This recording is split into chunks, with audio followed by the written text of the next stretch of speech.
The secret code of angels. Once you establish a connection with your angel guides, they will begin communicating with you in ways you can easily understand, whether through visually perceived symbols or words and phrases received through clairaudience. Visibly seeing angels. Belief in angels transcends religious boundaries, with a strong presence among Christians and those who attend religious services regularly. But many non-Christians, and even those who do not actively practice a faith, also hold a belief in angels. According to Angels Around Us, a 2015 article published in Alvernia University magazine, angels are ever present, regardless of skepticism that arises from their lack of scientific proof. Their presence is not defined by visibility, but by the subtle ways they make themselves known. By being attentive and open, one can recognize the signs that angels are always nearby. Indeed, angels are always around us. However, during times of despair, grief, or hardship, we may waver in our faith, questioning whether they are real or if they can hear our calls for help, especially when it feels like our free will is momentarily suspended. We don't need to see our angels to believe in their presence. That said, they sometimes take on a visible form, appearing as a column of light, a prismatic beam, or even in the traditional image of an angel dressed in a white robe with wings. These apparitions may be significant to the messages they bring or the tasks they are carrying out at that moment. Tuning in, ways to connect.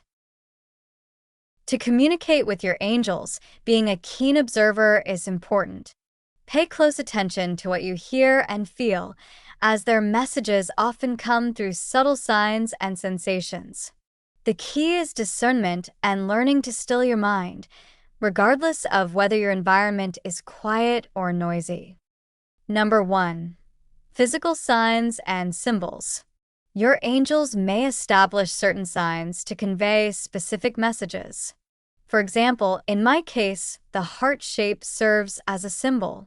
When a message or event is related to love, my angels present me with heart-shaped signs, a crack on the sidewalk, soap suds, or even a stain that naturally takes the shape of a heart. These signs appear randomly as I go about my day, whether walking or doing daily chores. For me, the message is clear. I am loved, or someone is thinking of me. If it's the latter, I usually receive confirmation within 2 days. Number 2. Sense of calm. Another way angels may signal their presence is through a sudden moment of stillness. It's as if the wind pauses, all noise fades, and an unexpected calm settles around you. In that silence, your heart perceives the peace, followed by a deep sense of bliss and joy. One experience I had with this method was when my mother passed away, and I was thinking about how to raise money for her burial. I was at the supermarket buying essentials when, suddenly, a sense of peace and calm enshrouded me, as if everything was in a vacuum.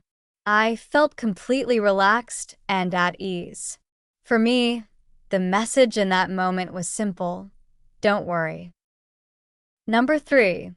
Words and phrases. Angels often communicate with me through words or phrases.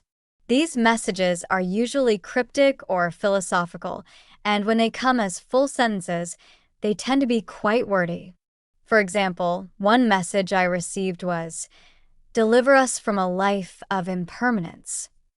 To me, this means I should pray for guidance and enlightenment so I won't be burdened by material insecurity. Number 4. Automatic writing. Automatic writing, or psychography, is the practice of writing without consciously directing your words. It is another effective way to communicate with your angels and has helped me gain insights many times. To try this, start by writing down your question or concern while keeping your mind open to receiving messages. As you write, you may notice a natural flow of insights, as if something is responding to your concerns. Write everything down without editing. Don't worry if the words seem illogical, unstructured, or grammatically incorrect. Let go of conscious control and allow the words to come naturally, without overthinking or filtering them. Once you read them back, their meaning will often become clear, resonating with you in a way that makes sense. For example, one phrase I received through automatic writing was, "Disappointment is a solvable misfortune." At first, I wasn't sure if solvable was even the right word, but I wrote it down anyway. When I read it back, I realized it carried a message that made perfect sense to me. Number 5. Dreams. I have never received angelic messages in dreams, though many people say that is how their angels communicate with them. Angels are messengers, and they deliver messages in ways we can be receptive to. In the Bible, angels delivered messages to Joseph, foretelling his role as Jesus' earthly father in Matthew 1 verses 20 to 21.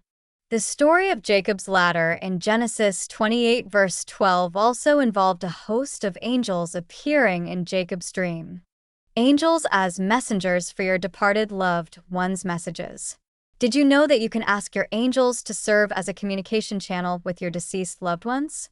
They can and will do this for you, as long as it brings you peace and closure and aligns with your highest good. You can use any of the 5 methods mentioned for this purpose.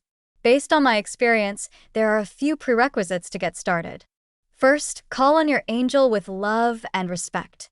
Then, state your purpose, the method through which you wish to receive the message, and ask if it is in your best interest to proceed. If you feel no resistance, such as nervousness, doubt, or second thoughts, you can move forward by telling your angel the message you wish to convey. Be sure to say the full name of your loved one, who is the intended recipient. For example, "My angel, please ask my mother, Allison Mae Smith, how she is right now." The response may come instantly or take a couple of days to reach you. In this case, you may assign a sign or a symbol to indicate that messages are being communicated, such as a coin or another simple, ordinary object that you do not normally encounter. That will serve as your shared code with your angel during spirit communication. Being in harmony with your angels. Developing a connection with your angels is more about awareness and openness than effort. Believe me, communicating with angels is effortless, especially if you do it regularly. Once you set the intention to connect, they readily meet you halfway, communicating in ways that are unique to you. You can ask your angels to communicate with you in a way that feels right for you, as each person experiences this connection differently. The key is to stay attuned to how they reach out. Their way of communicating with you is like a secret code, one meant just for you. Honor that connection, as it is a sign that you are within the grace of your angel's presence. Have you ever experienced a sign from your angels? What was it, and how did it make you feel? Share your thoughts or experiences in the comments below. I'd love to hear them. Don't forget to comment and like this video and subscribe to my channel.